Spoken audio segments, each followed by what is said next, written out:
अगदी स्पेसिफिक प्रश्न आहे नाईक साहेब, की धनगरवाडे या आपल्या सगळ्या जंगलामध्ये या ठिकाणी आहेत आणि मगाशी आपलं बोलण्यात आलं की रस्ते आपण आदिवासी पाडे असतील, धनगरवाडे असतील, आपण रस्ते करणार नाही असं आपण मगाशी, आता या युनिफाईडमुळे या ठिकाणी प्रॉब्लेम आहे.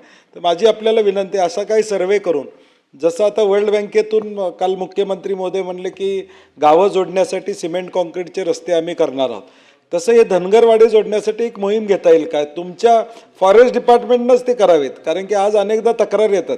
आता कोल्हापूरमध्ये शाहूवाडी असू दे, राधानगरी असू दे, गगनबावडा असू दे, सगळीकडे धनगर जायला रस्ता नाही. परवा एक बातमी आली, 5 किलोमीटर 3 किलोमीटर जवळजवळ पेशंट खांद्यावरनं या ठिकाणी घ्यावं लागलं. तर फॉरेस्ट डिपार्टमेंटनंच जबाबदारी घेऊन यामध्ये काय करता येईल का, हा माझा स्पेसिफिक प्रश्न आहे. सन्माननीय सत्यजित पाटील यांनी की त्या ठिकाणी जो रस्ते, त्या रस्त्यासाठी जो निश्चितपणे प्रयत्न केला. शक्यतो त्या परिसरामधून, व्याघ्र प्रकल्पामधून ही मानवी वस्तीच दूर करावं, जेणेकरून संघर्ष होणार नाही. परंतु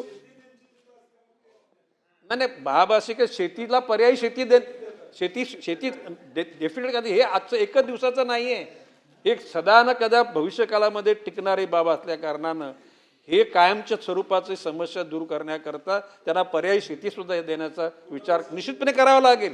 की तात्पुरतं म्हणजे प्रश्नाचं उत्तर देणं नसतो, नाही तर समस्या ती कायमची सुटावी असा विचार शासनाचा आहे.